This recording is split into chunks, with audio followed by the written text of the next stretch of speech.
এখানে আমাদের সারা বাংলাদেশ থেকে বিভিন্ন জেলা থেকে বিভিন্ন বন্ধু বান্ধবরা এসে উপস্থিত হয়েছে। আমাদের অনুষ্ঠানকে সফল এবং সার্থক করার জন্য সকল বন্ধু বান্ধবদেরকে ধন্যবাদ। আর যারা আসতে পারেনি বা যারা আসার সুযোগ হয়নি, আগামীতে ইনশাল্লাহ দেখা হবে সবার সাথে। তবে আমাদের গ্রুপের যে প্রতিষ্ঠাবার্ষিকী, এই প্রতিষ্ঠাবার্ষিকীর পেছনে মানবিক টিম আছে, সাহিত্য টিম আছে, প্রত্যেকটা টিম নিয়ে আমরা গঠিত। আমাদের একটা সাহিত্য টিম আছে, আমরা হয়তো একসময় থাকবো না, কিন্তু এই সাহিত্য টিমে আমাদের বন্ধুদের লেখা জমা হয় এবং প্রতি বছরই আমরা একটা অভিযাত্রা নামে একটা বই প্রকাশ করে থাকি। এখানে আমাদের বন্ধুদের লেখাগুলো থেকে যাবে, ভবিষ্যৎ প্রজন্ম এগুলো থেকে অনুপ্রাণিত হবে, তারাও আমাদের মতো ভালো কাজগুলো এগিয়ে নিয়ে যাবে। আমরা ষষ্ঠ প্রতিষ্ঠা বার্ষিকী উপলক্ষে 89-91 গ্রুপের প্রতি বছরই প্রোগ্রাম করে থাকি। তো একটু ব্যতিক্রম করার চেষ্টা করি। এবারও আমাদের আয়োজনে অনেক কিছু আছে, এই ইভেন্ট দেখা যাবে।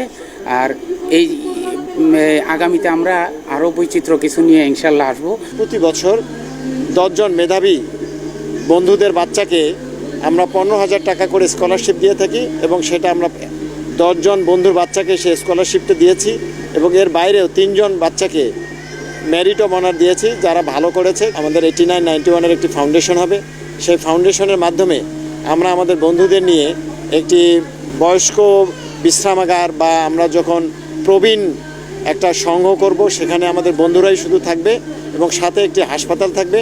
সেই হাসপাতালে আমার বন্ধুরা অর্থাৎ 89-91-এর বন্ধুরা স্বল্প মূল্যে বা বিনা মূল্যে চিকিৎসা সেবা পাবে।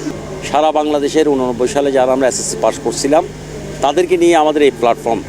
এখানে সারা বাংলাদেশের 64টা জেলার এই 89 সনের যারা আমরা এসএসসি পরীক্ষার্থী সবাই এখানে অন্তর্ভুক্ত আছি। সবাই মিলে আমরা বছরে 2-3টা অনুষ্ঠান করি। হ্যাঁ, ওই অনুষ্ঠানের মাধ্যমে সবার সাথে আমাদের দেখা সাক্ষাৎ হয়, সবার সাথে একটা আমাদের হৃদয়ের সম্পর্ক, বন্ধুত্ব সম্পর্ক, আত্মার সম্পর্ক সেটা বিদ্যমান থাকে। আমরা যারা 50 ঊর্ধ্ব আছি, এখন আমাদের বন্ধুত্বটা হচ্ছে একটা অক্সিজেনের মতো। আমরা যত কাছাকাছি থাকবো, একজন একজনের সাথে দুঃখ সুখ শেয়ার করতে পারবো, তত আমরা মনে হবে যেন আরও সতেজ হচ্ছি। কারণ এখন আসলে আমরা তো সবাই বিভিন্ন রোগে শোকে আক্রান্ত হয়ে যাব, এই বয়সটা এখন এটা।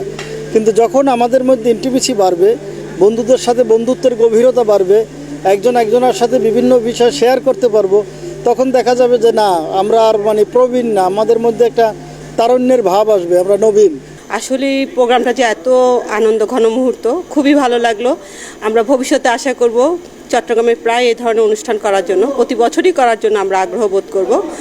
সব বন্ধুদের জন্য আমাদের রইল প্রাণ ঢালা অভিনন্দন, শুভেচ্ছা। যারা দূর থেকে কষ্ট করে আসছে তাদের জন্য বেশি বেশি অভিনন্দন এবং শুভেচ্ছা। তারা সবসময় আমাদের মাঝে আসুক, এটা আমরা সবসময় চাই। আমার অনেক ভালো লাগছে, অনেক আনন্দ উপভোগ করছি সব বন্ধুদেরকে পেয়ে। অনেক বন্ধুরা অনেক দূর দূরান্ত থেকে এসেছে। আমরা সবাই এভাবে আবার মিলিত হব ইনশাল্লাহ আগামী কোনো প্রোগ্রামে, কোনো জায়গায়।